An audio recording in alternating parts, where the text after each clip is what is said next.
Welcome back. ఇందాక మీరు మాట్లాడుతా జగన్మోహన్ రెడ్డి గారికి ఏదో ఇన్సల్ట్ జరిగిందన్నారు. ఏ రకమైన ఇన్సల్ట్ జరిగిందని, అసలు ఆయనకి ఏం పరాభవం జరిగిందని అసలు పార్టీ వదిలిపెట్టి వెళ్ళిపోయారు కాంగ్రెస్ పార్టీని? ఇన్సల్ట్ అంటే ఇప్పుడు మన తల్లిదండ్రుల్ని తప్పుగా మాట్లాడితే మనకి బాధ ఇస్తుంది. మామూలు వాళ్ళకి అంత బాధ ఉంటే కాంగ్రెస్ పార్టీని 2 సార్లు రాష్ట్రంలో కేంద్రంలో అధికారంలోకి తీసుకొచ్చిన రాజశేఖర రెడ్డి గారి గురించి బయట వాళ్ళకి కన్నా ఎక్కువగా లోపల పార్టీ లోపల ఉన్న వాళ్ళు అవినీతి పరుడని ఇంకేమేమో ఆయన గురించి దూషిస్తూ ఉంటే దాన్ని ఎంకరేజ్ చేసే విధంగా ఎవరైతే ఆయన్ని తిట్టారో వాళ్ళకి రాజ్యసభలు ఇవ్వటం, వాళ్ళకి ముఖ్యమైన పోస్టులు ఇచ్చి వాళ్ళని గౌరవించడం అనేది దేనికి సంకేతం? అంటే పొగబెట్టి బయటికి పొమ్మనటమే కదా దానికి. అది అలాగే ఆయన సంక్షేమ కార్యక్రమాలన్నీ తూట్లు పొడి చేయటం, అన్ని పార్టీ మీటింగ్స్ లో రాజశేఖర రెడ్డి గారి బొమ్మలు లేకుండా మీటింగ్లు జరిగిన విషయం కూడా మీరు చూసారు. ఈ విధంగా ప్రతి ఒక్కటి కూడా రాజశేఖర రెడ్డి అంటే కాంగ్రెస్ అంటే రాజశేఖర రెడ్డి అనేది ప్రజల గుండెల్లో ముద్రించుకుపోయింది. ఆ రూపాన్ని తుడిపేయటం కోసం సోనియా గాంధీ చేసిన అన్ని ప్రయత్నాలు జగన్ గారికి అర్థమైంది. ఇంకా ఆ పార్టీలో ఉండి తన తండ్రికి గౌరవం ఇవ్వని పార్టీ, తన తండ్రిని నమ్మి ఎవరైతే ఆ పార్టీకి ఓట్లేసారో ఆ ప్రజలకి ఒక మంచి పరిపాలన ఇవ్వలేని పార్టీలో నేనుండి ఏం చేయాలి? కాబట్టి నేను బయటకు వచ్చి నా తండ్రి ఆశయాలకు అనుగుణంగా వైఎస్ఆర్ గారి పేరుతో ఆ పార్టీ స్థాపించుకొని ఆ పార్టీ ద్వారా ప్రజల కోసం ఆయన ముందుకెళ్తున్నాడు. దాంట్లో ఆయన స్పష్టంగా ఉన్నాడు. జగన్ గారు మధ్యలో మాట్లాడుతూ నేను ఈ గవర్నమెంట్ ఎప్పుడు కావాలంటే ఇప్పుడు పడగొట్టగలను, అంత నా వాళ్ళు ఉన్నారు అంటారు. మరి వాళ్ళందరూ బయటకు వచ్చేచ్చు కదా, అట్లీస్ట్ వాళ్ళన్నా ఒక 10 మందో 20 మందో 30 మంది ఎంతమంది ఉంటారు? అంటే ప్రభుత్వాన్ని పడేయాలంటే 2009లో మీరు చూసారు. 2009లో చాలా గట్టి ఫైట్. ఎందుకంటే అప్పుడు చిరంజీవి గారు పిఆర్పి పెట్టారు. దానికి కూడా ఒక వేవ్ ఉన్నింది. ఎలక్షన్ వరకు విపరీతమైన ఒక క్రేజ్ లో పోతూ ఉన్నింది ఆ పార్టీ. ప్లస్ తెలుగుదేశం పార్టీ మహాకూటమి. కాబట్టి ఒక అంత బలమైన ఒక పోటీని ఎదుర్కొని వాళ్ళ నాన్న తీసుకొచ్చిన ఈ అధికారాన్ని కూల్చడం తనకి ఇష్టం లేదనేది ఆయన ఫస్ట్ నుంచి ఎవరు ఆయన కోసం వచ్చినా కూడా ఎమ్మెల్యేలకు అదే చెప్పారు. ప్రభుత్వాన్ని మీరు కూలదోసి ఆ చెడ్డ పేరు నాకు ఆపాదించకండి, ఇది జీవితాంతం మళ్ళీ నేను మొయ్యాలి. ఇప్పుడు ఎలాగైతే చంద్రబాబు నాయుడు గారికి వైస్రాయ్ రాజకీయం అంటారు కదా, ఎన్టీ రామారావు గారు వెన్నుపోటు పొడిచారు, అలాగా ఇది నాకు జీవితాంతం ఉంటుంది. కాబట్టి ఇలాంటి చెడ్డ పేరు నాకు వద్దు. వాళ్ళు తప్పులు చేస్తే ఆ తప్పులకి పనిష్మెంట్ ఇచ్చే రోజు ఖచ్చితంగా వస్తుంది. అంతవరకు మనము ఆ ప్రభుత్వాన్ని సక్రమంగా నడవనిద్దాము. కానీ ఆ ప్రభుత్వంలో తప్పులు చేసినప్పుడు మనం ప్రభుత్వం మీద ఒత్తిడి తీసుకొచ్చి ప్రజల పక్షాన్ని మనం ఉండాలి అనేది ఆయన స్పష్టత ఇచ్చాడు. అందుకే ఏ దీక్ష పెట్టినా కూడా ఆయన రాజశేఖర రెడ్డి గారిని అభిమానించే వాళ్ళు, ప్రజల్ని గౌరవించే వాళ్ళు ఆయన దీక్షలో వచ్చి పాల్గొంటున్నారు. మీరు వచ్చి 2 రోజులు యాత్ర చేస్తారు, లేకపోతే ఏదో దీక్ష చేస్తున్నారు, వెళ్ళిపోతున్నారు. దానివల్ల రాష్ట్రంలో పెనుమార్పు ఏం జరగదు. మొన్ననే చెప్పడం గవర్నమెంట్ మారితే డెఫినెట్ గా జరుగుతుంది. తీర్మానం పెట్టాలంటే దానికి ఒక ప్రొసీజర్, అవిశ్వాసం అక్కర్లా. నేను అనేది ఏంటంటే మీకు అంటే ఎమ్మెల్యేలు ఉన్నారు తీసుకురామని కొనుక్కోమని, అది కూడా కాదు. మీరు మిమ్మల్ని నమ్మిన వాళ్ళు ఉన్నారు అందులో అంటున్నారు. డెఫినెట్ కొంతమంది ఉన్నారు. ఉన్న వాళ్ళంతా బయటకు వస్తే ఆటోమేటిక్ గవర్నమెంట్, ఎందుకంటే పెద్ద మెజారిటీతో ఏం గవర్నమెంట్ లేదు అక్కడ. సో ఆటోమేటిక్ గా ఎలక్షన్ వస్తుంది. ఎలక్షన్ వచ్చిందంటే మీరు గెలుస్తారు. పరిస్థితి లేదు కదా. ఎందుకంటే ఎప్పుడైతే జగన్ గారికి మద్దతు ఇస్తున్న వాళ్ళు బయటకు వెళ్ళిపోతే ప్రభుత్వం కూలిపోతుందన్న భయం వచ్చింది. కాబట్టి ఈ రోజు చిరంజీవి గారి ఇంటికి ఆంటోనీ వచ్చాడు, వాళ్ళతో మంతనాలు జరిపారు, ఎంఐఎంతో మంతనాలు జరిపారు. ఈ రోజు అందరికన్నా ఎక్కువగా ఎవరు సపోర్ట్ ఇస్తున్నారు అంటే తెలుగుదేశం పార్టీ. మ్యాచ్ ఫిక్సింగ్ అనేది స్పష్టంగా ప్రజలకు అర్థమైపోయింది. ఎందుకంటే 45 మంది ఎమ్మెల్యేలు పెట్టుకుని వాళ్ళు స్పీకర్ మీద అవిశ్వాసం తీర్మానం పెట్టిన వాళ్ళు ఈరోజు 90 మంది దాకా ఎమ్మెల్యేలు చేతిలో పెట్టుకొని ఈ చేతగాని ప్రభుత్వం, ఈ దద్దమ్మ ప్రభుత్వం, దీనివల్ల ప్రజలు నష్టపోతున్నారు, రైతులు నాశనం అయిపోతున్నారని మాట్లాడుతున్నాడే తప్ప ఎక్కడా కూడా అవిశ్వాసం పెట్టి ప్రభుత్వాన్ని కూలదోయట్లేదు. పోనీ అవిశ్వాసం పెట్టి ప్రభుత్వాన్ని బెదిరించడం లేదు. మేము కూలదోస్తాం, మీరు ప్రజలకి మంచి చేయండి, ప్రజలకు కష్టాలు లేకుండా రైతులకు మద్దతు ధర ఇవ్వండి, ఫీజు రియంబర్స్మెంట్ లో స్టూడెంట్స్ కి ఫీజు ఇవ్వండి, ఈ విధంగా భయపెట్టుకోవచ్చు కదా. అది చేయట్లేదు. అంటే నువ్వైనా ఉండు లేదా నేనైనా ఉంటా, కానీ మూడోవాడు ముఖ్యమంత్రి అవడానికి నేను ఒప్పుకోను అన్నట్టు వాళ్ళు మ్యాచ్ ఫిక్సింగ్ లో ఒకరొకరు చేసుకొని పోతున్నారు. ఈ రోజు కాంగ్రెస్ జగన్ గారు జరిగే ఈ వార్ లో యాక్చువల్ గా టీడీపీ లాభపడాలి. కానీ టీడీపీ లాభపడకుండా ఇంకా కిందికి వెళ్ళిపోతుంది మీ పరిస్థితి. అంటే కేవలం ఆ నాయకుడి మీద నమ్మకం లేకపోవటం, కేవలం కుర్చీ కోసం ఆయన రోజుకొక మాట మాట్లాడతాడు, రోజుకొక రకంగా బిహేవ్ చేస్తాడు అనేది వచ్చేసింది. ఇది ప్రత్యక్షంగా గాని పరోక్షంగా గాని జగన్ గారిని ఎదుర్కొనే శక్తి లేదు. కాబట్టి ఏదో విధంగా ఈ 3 ఏళ్లు పబ్బం గడిపేసి గవర్నమెంట్ ని పడేయకుండా కాంగ్రెస్ తో మ్యాచ్ ఫిక్సింగ్ చేసుకుని జగన్ గారి ఇమేజ్ ఈ 3 ఏళ్లలో అలా డైల్యూట్ అయిపోతుంది. ఆ తర్వాత మనం కావాలంటే మళ్ళీ అధికారంలో రావడానికి ప్రయత్నం చేద్దామన్న ఆలోచనలో ఉన్నారు తప్ప ఎక్కడా కూడా వాళ్ళు ప్రజల గురించి ఆలోచించడం లేదు, రాష్ట్రం గురించి ఆలోచించడం.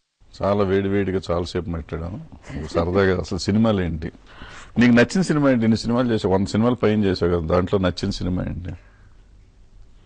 నేను వేరే సినిమా చెప్తే మీరు కొట్టకూడదు మళ్ళీ. సరే కొట్టను పో. భైరవ దీపం. ఎందుకంటే ఆ కాస్ట్యూమ్స్ కానీ ఆ పర్ఫార్మెన్స్ కానీ అన్ని డిఫరెంట్గా ఉంటాయి. వేరే ఏదైనా కూడా ఆల్మోస్ట్ ఇప్పుడున్న రియల్ లైఫ్కి దగ్గరగా ఉంటుంది కాబట్టి కొంచెం ఈజీయే. కానీ భైరవ దీపం అనే ఉందికి ఆ మాట కానీ ఆ వాక్ కానీ గెటప్ కానీ అన్ని డిఫరెంట్. అదొక దేవకన్యలాగా. ఓకే, నా కోరిక తీరింది, నేను ఎలా ఉంటానా రాజకుమారిగా పుట్టుంటే ఆ కాలంలో అనుకొని చూసుకున్నాను. కానీ నాకు సరదాగా చాలా రౌడీలాగా ఉంటాను. అందరూ అంటారు టామ్ బాయ్ అంటారు. నేను అట్లా అల్లరి అల్లరిగా నేను చేసిన సినిమాలన్నీ ఆల్మోస్ట్ అల్లరి మరదలో, అల్లరి పెళ్ళామో, లేకపోతే స్టూడెంట్ అల్లరిగా ఉంటాను. అట్లున్నా నేను సడన్ గా స్లోగా నడవటం, స్లోగా చూడటం, నవ్వటం, సిగ్గుపడటం. అయ్యో నాకు సిగ్గుపడటం అస్సలు రాదు. ఆ సీన్ లో ప్రతిసారి సిగ్గుపడుతూ హీరోని చూడమంటారు. చచ్చారు అసలు టేకులు తీసుకొని.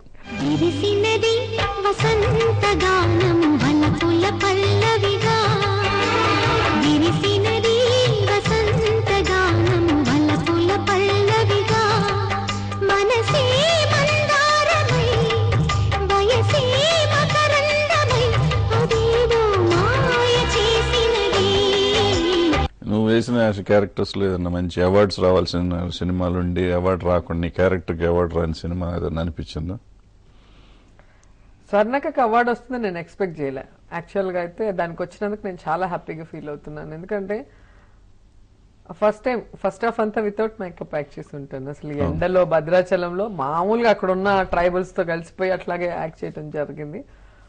ఆ సినిమా అవార్డ్స్ దీని మీద వచ్చేటప్పుడు రమ్యకృష్ణ గారు కంటే కూతుర్ని కనాలి, ఆ సినిమా నాకే వస్తుందని, సౌందర్య నాకే వస్తుంది, అంతఃపురం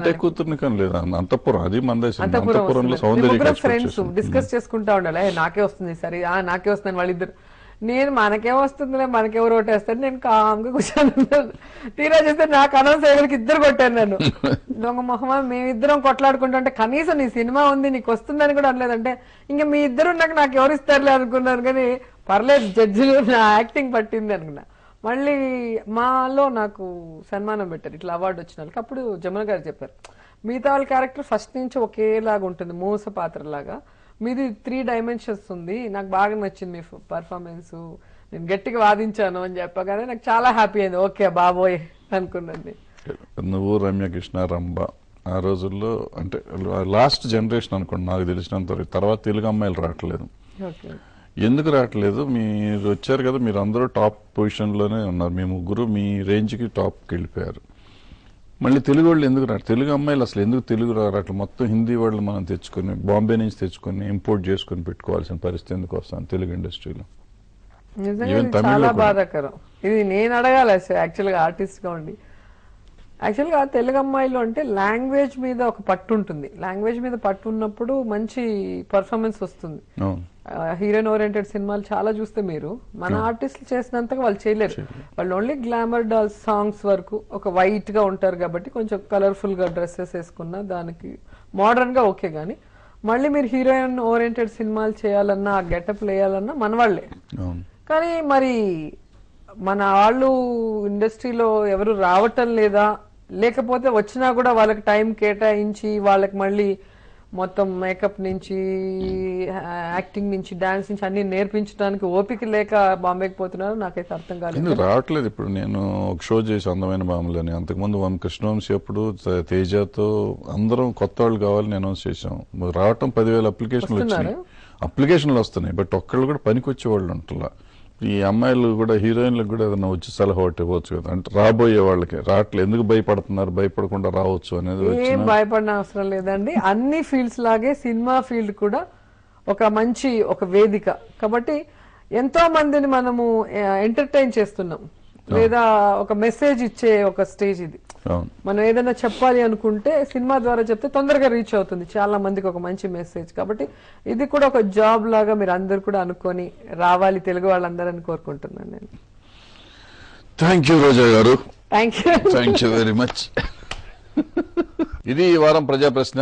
వచ్చే వారం మరో ముఖ్య అతిథితో మళ్ళీ కలుద్దాం. అప్పుడు దాకా బాయ్, సెలవు, మీ భరద్వాజ్. నమస్కారం.